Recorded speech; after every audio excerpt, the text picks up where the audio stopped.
Good morning, or good whatever time it is you're watching this. This is the first time I ever remembered to use a singing bowl to do the welcome, and I'm glad I did because the reason I hit the bell on Sunday mornings, I call it cleansing our spiritual palate. The sound of those meditation bells, they're so beautiful. It just draws your attention and it kind of clears the palate. And that's a good thing to do as we prepare to enter into worship today. Cleanse your spiritual palate and be prepared to enjoy what we have to offer this morning. It's so good I started to say it's good to see you. I sure look forward to that time when I can see you, but I'm sure glad that you've tuned into this. Thank you, and I hope you're doing well.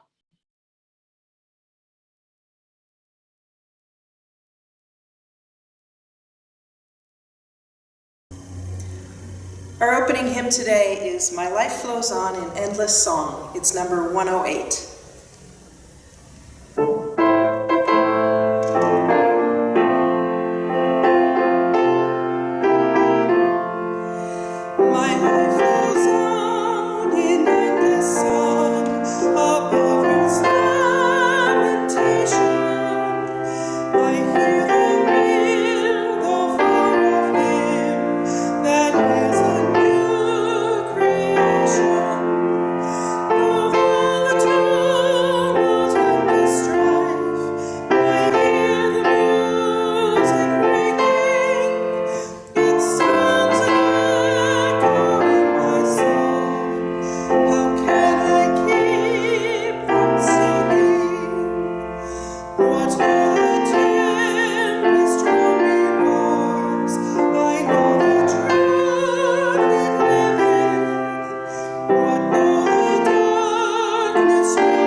Each week, we join our voices by speaking, singing, and sharing together.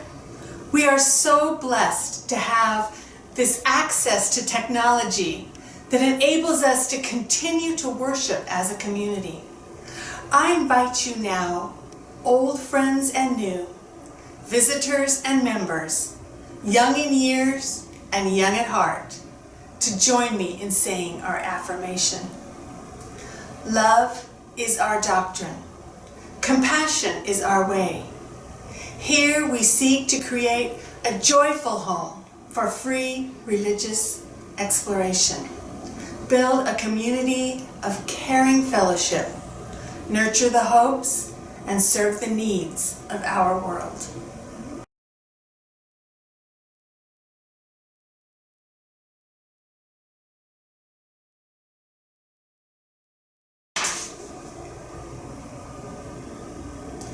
To worship is simply to serve people. All people are created from the same stardust, the same essence. At UUCS, we welcome and support all our neighbors and friends. We are a community. The chalice is a symbol of Unitarian Universalism. At UUCS, we light our chalice for all those who gather to worship with us, for our partner church in Šimenfalva, Transylvania, Romania, and for all children and youth.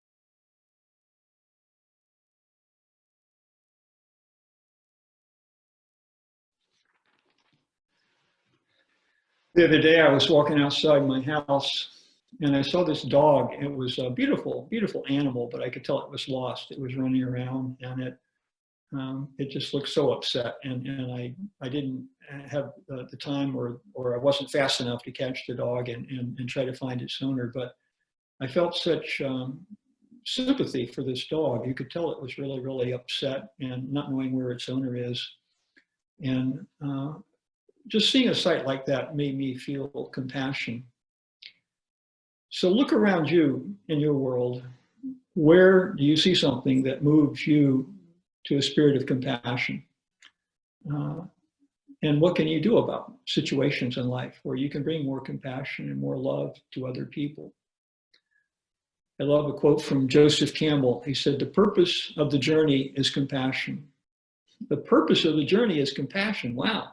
And then he says, the return is seeing the radiance everywhere. The return is seeing the radiance everywhere.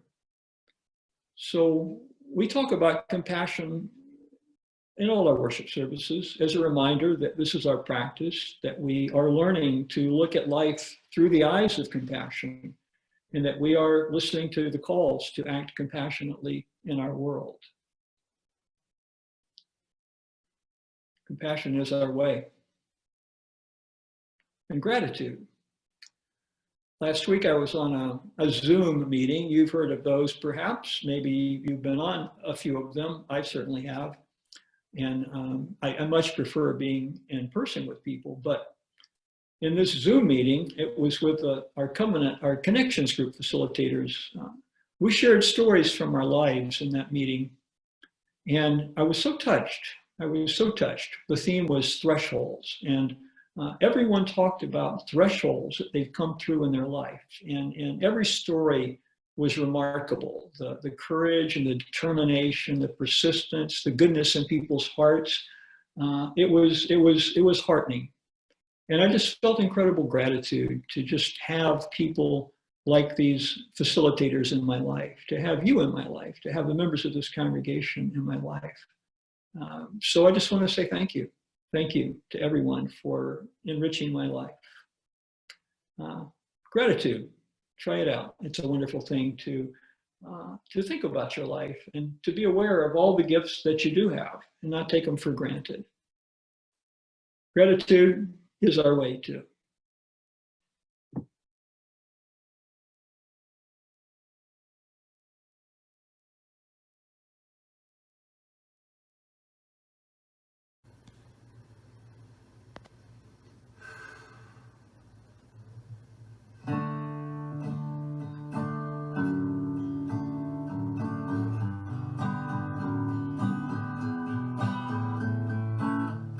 Feeling small, this big old world, lost in the vast and the expanse of it all. It don't seem fair to be a grain of sand. Don't seem fair to be the third rock from nowhere. Here we are, right now, but here we are, somehow. How you holding up? Are you doing okay? Everybody asks, do they hear what you say? How you holding up? Doing all that we can.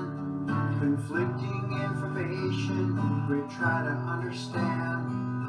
But here we are, right now. Here we are, somehow. I sit and breathe in the backyard of my little house. I scout and breathe, quiet as a little mouse. I spend these days just thinking about stuff. Then when I think I've just about had enough, I start to dream of when my life will come back. A life of love with no fear of attack. I close my eyes and I think of you.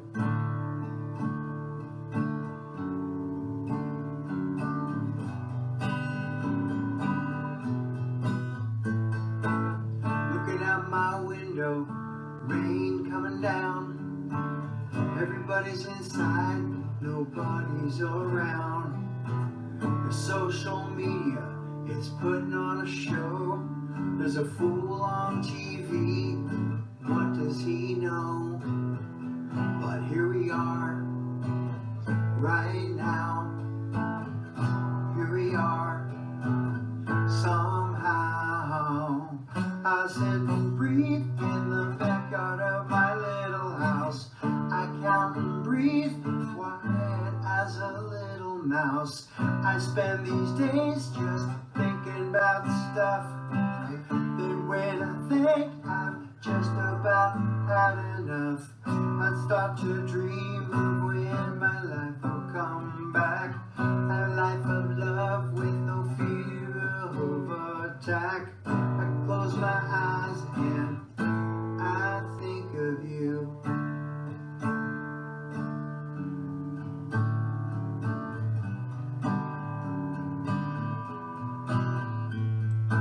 How you holding up? You doing okay? Everybody asks, do they hear what you say?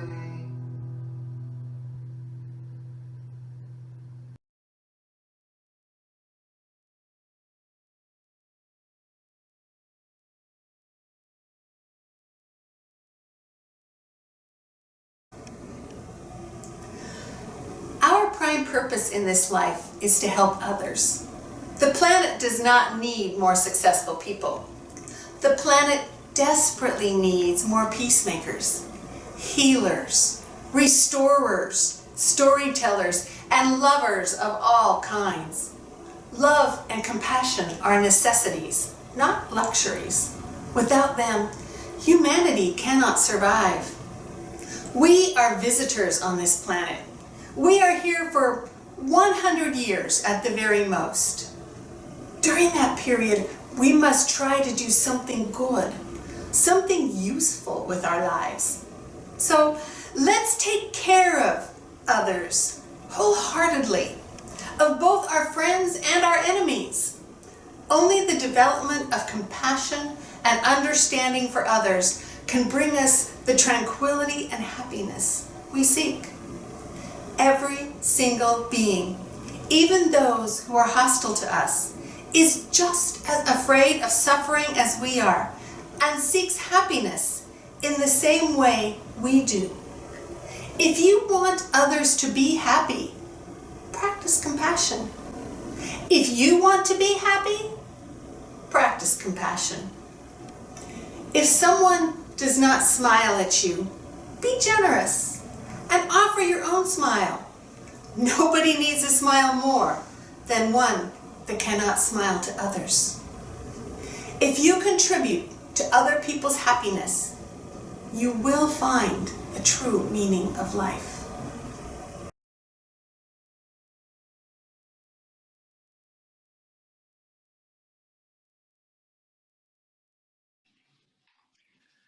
It all began about 20 years ago, pretty inauspiciously, I must say, when I was informed by my family that we were going to be organizing something called Neighborhood Night Out, which is always on the first Tuesday of August. So we distributed invitations to our neighbors. The city loaned us barriers to block off the streets so the kids could play without dodging traffic. It was a wonderful thing. We put tables up for the potluck food, and then we hoped that somebody would show up. And honestly, I really wasn't this interested in doing this or getting to know my neighbors because I just feared we wouldn't have that much in common. But I went along because my young son, Zachary, just seemed so excited to be doing this kind of a thing. Well, as I expected, I felt a little bit awkward hanging out and meeting with the neighbors who came. Actually, quite a few came. But the children, they had a blast. They could run, they could ride bikes, they could play in the street, and they delighted when fire trucks came by to wow them. It was a wonderful thing for the children anyway. And we capped off the evening with some leftover fireworks from the 4th of July, not the noisy kind that scared the pets, but just the pretty kind. And every year since then, folks I've never met come to this event, and we generally get a decent turnout. But most folks in our neighborhood stay inside and they remain strangers. It's the social norm. Year after year, I walk around my neighborhood. I love to walk. And often I have the streets to myself. In the South where I'm from, they say that the air conditioners took people off their front porches and then there was less socializing. Well, there's complex reasons why you don't see too many folks out and about, but it can feel to me sometimes kind of like an episode of The Twilight Zone where all the people have disappeared. I know, for example, that there are hundreds of children who live in our neighborhood, but you almost never see them. It's as though they don't exist. When I compare this to my own childhood experience, I feel kind of sad because I know that no video game or smartphone can replace the simpler joys that children once knew of just running around outside, having a good time, playing with their friends, inventing their own games. Simply put, our nation has sunk into a state of abject poverty, and we're getting poorer all the time, destitute, in fact. And I'm not talking about financial wealth here, although I'm sure a lot of people are worried about that too during this time. But what I'm talking about is something known as social capital. Social capital is the network of trusting relationships that constitutes what people really find to be the most reliable source of happiness and fulfillment in life, relationships. Earlier in our history, in our nation's history, the American revolutionists, remember when Patrick Henry proclaimed, "Give me liberty or give me death." Well, today, I think it might be said, "Give us community or give us death." Give us community to prevent death. That might sound awful extreme, but in truth, it's not. Countless studies confirm that a lack of social connection very adversely affects one's mental and physical well-being. It shortens lives, it really does. And indeed, in a nation of isolated people, it's socially moribund. We are socially moribund in so many ways. During this pandemic, we are being compelled to socially isolate to prevent the spread of this virus. But before this, there were many forces that have been driving us to socially isolate, and it has had dreadful consequences that have been stealthily robbing us of abundant life. The statistics on this have been trending in such a bad direction for some time that the American Psychological Association is calling for social connection to be made a public health priority. The American Psychological Association is calling for social connection to be made a public health priority. This decline in social connection has been slow and steady. 40 years ago, the sociologist Philip Slater, he's the author of a book called The Pursuit of Loneliness, he noted that our collective obsession with the successes of the individual has unwittingly led us to this dire social reality. This lure of personal success or status or satisfaction or just personal distraction or staying on track or getting stuff done, all this has come at great expense because it has snatched us away from our communal connections.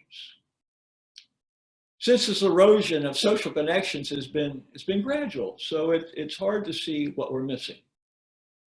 I think the reason I might have a stronger sense of this lack is because of you, actually. It's your fault. Let me explain.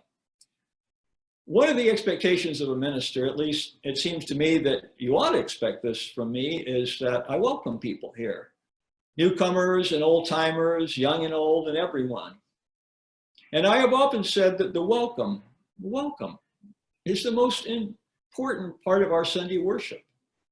If you walk through the door, but you don't feel welcome and included, then the rest of what we do won't matter. So over the many years I've gone about before the Sunday service, greeting people, greeting you one-on-one, and I have discovered that it's something I actually find very fulfilling and enjoyable, even though I'm inclined to be an introvert. I especially love it if I can make somebody feel happy or smile or laugh or cared for or respected or valued or understood.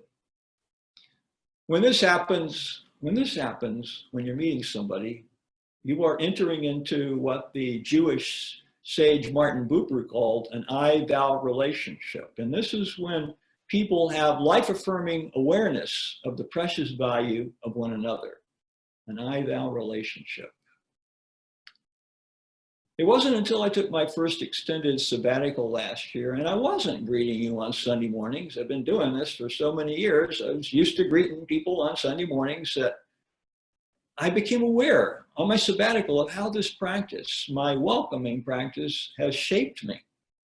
On my walks through the neighborhood, I found myself greeting folks, wanting them to feel a sense of grounding, communal connection. Did you know that just making eye contact and smiling and saying hi to other people, acknowledging their existence, it promotes their well-being in all sorts of ways. But there's a distinct difference here. In the neighborhood, unlike here, I'm mostly undercover. Some folks in the neighborhood, they know I'm a minister at the Unitarian Universalist congregation, yet most people I meet don't know this. And I like it that way, at least at first. Why? Well, I have discovered that when the first thing people know about you is the role you play, whatever it is, some will instantly project a lot onto you that gets in the way of having a more authentic encounter. When people who are meeting me for the first time, they learn I'm a minister, this can really skew the interaction. Some folks become very guarded. They seem to be worried that they might make some off-color remark because they assume that I see myself as a roving moral guardian on the lookout for blasphemers. Some assume that since I'm a minister, I must be an evangelist, which delights those who assume that I share their theological perspectives, and it distresses those who don't think that we share the same perspective, and they think I'm going to try to convert them. So to avoid all of this, I go undercover. I don't wear a clerical collar. Nobody knows I'm a minister. I will only reveal my occupational identity if somebody pointedly asks me about it. No, don't get the wrong impression here. I'm really proud to serve as a minister of this congregation, this Unitarian Universalist congregation of Salem. I'm really proud of that. And I'll gladly discuss our congregation and our free faith movement with anyone. But such conversations cannot really be had meaningfully on the fly. So staying undercover helps me to stealthily advance my hidden agenda on my unsuspecting neighbors. And what is my agenda? It's the same agenda I have in this congregation that I serve. Not to convert anyone, but to affirm them. I mean, who am I to seek to convert anyone else? I can share my spiritual story and tell you what gives my life meaning and purpose, just as I'm doing right now.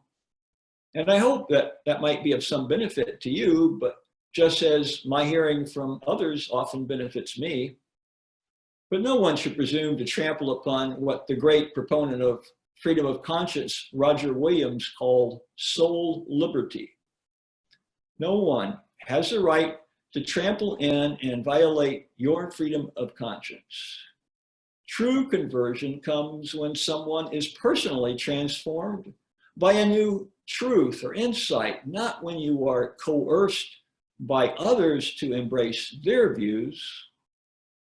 Too often, folks join religious groups only to discover that the joys of community will be withdrawn if they dissent or differ.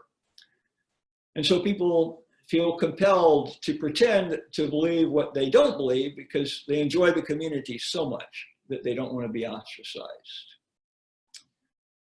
I have learned time and again that if you really think that people will change because you have informed them that they need to change, you should probably think again. Think more clearly. It doesn't work, and it shouldn't work. So I don't seek to convert anyone. I just want people to feel appreciated for who they are, to feel connected and included, even as I want to feel that way myself. We all do. Why should we remain strangers to one another? Why must there be so much isolation and loneliness and alienation in our world? These questions haunt me as I walk around my neighborhood. I love to walk, I love to greet the people. And I'm especially mindful to greet people who have just moved in or who are not part of the dominant white majority where I live. I make an effort to learn names when I see folks a few times. My heart melts in the presence of the children, and I love to act silly with them. And I have discovered that when you interact with people, when your heart is moved by the spirit of boundless compassion, agape love, that folks, when you're interacting with them with a spirit, folks can tell, they can sense it, and it generally goes well. When people realize they're not being judged or scrutinized, that they're being treated with reverence, and I do feel genuine reverence in the presence of another person, then they relax and they feel free to be themselves. In a word, I see it as my sacred duty to recognize the sacred in others. I see it as my sacred duty to recognize the sacred in others. And what a joyful duty it can be. But it is a duty, and it takes a lot of work to create community. You create community the way you build pretty much anything else, one brick at a time, one brick at a time. And I can see how this plays out from year to year at our annual neighborhood night outs. We've never missed hosting one yet. We'll be hosting I believe it'll be our 20th annual neighborhood night out that we'll be toasting this coming August. We hope. We don't know how the pandemic's gonna affect that. And there at the neighborhood night out, I get to sit and talk with my neighbors. We have time to go a bit deeper. We get to know one another. And I've made some new friends. Everyone has an interesting story to tell. And when we share them, we are weaving the fabric of community. Usually, to begin this weaving, all you need to do is ask somebody, please tell me something about yourself.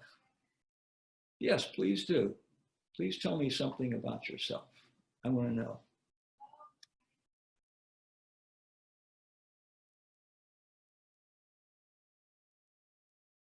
So take a moment to breathe.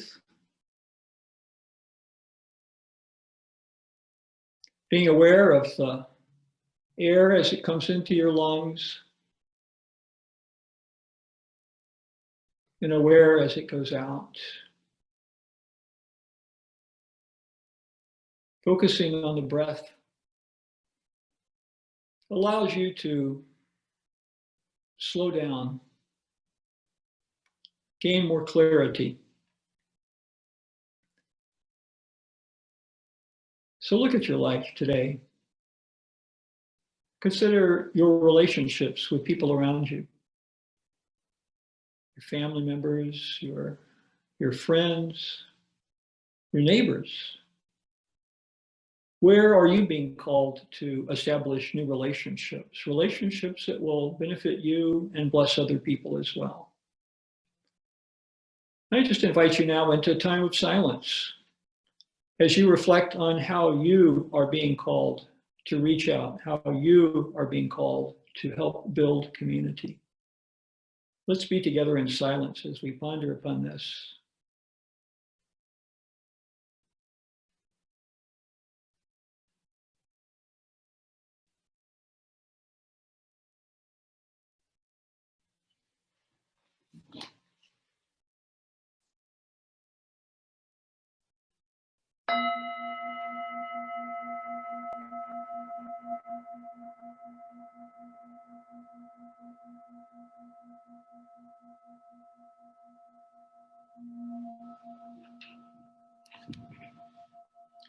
Amen.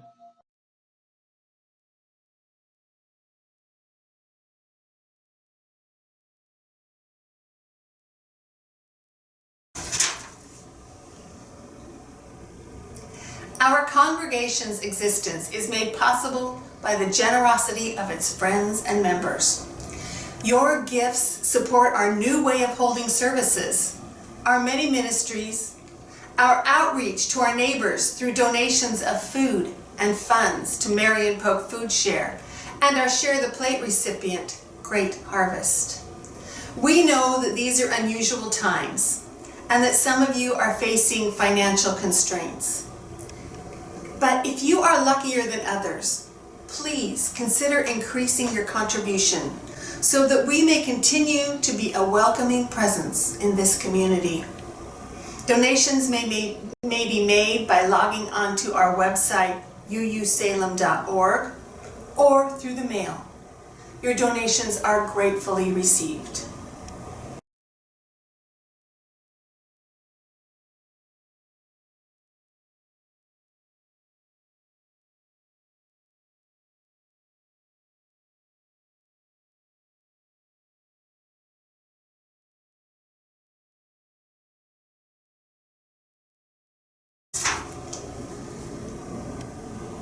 Before I extinguish our chalice, I will kindle from it the flame of our social justice lantern to symbolize the many ways the people and ministries of this congregation assist our neighbors and friends.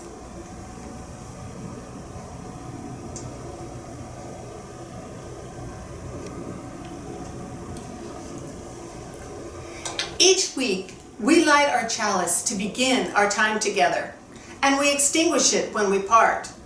But the true flame, the one that burns in our hearts, does not go out. The warmth of it burns bright, and we share it with friends, family, and neighbors. It is that light that will rekindle this chalice when we are together again.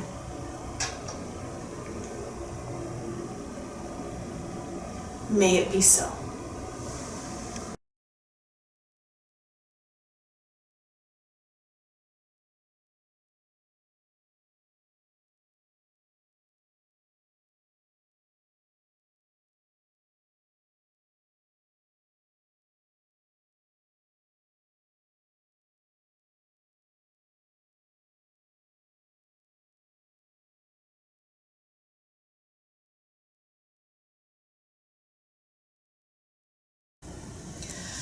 Our closing hymn today is Wake Now My Senses. It's number 298. We're going to sing verses 1, 3, and 5.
So we can't join hands today to say our closing words. We can't place our hands on one another's shoulders either.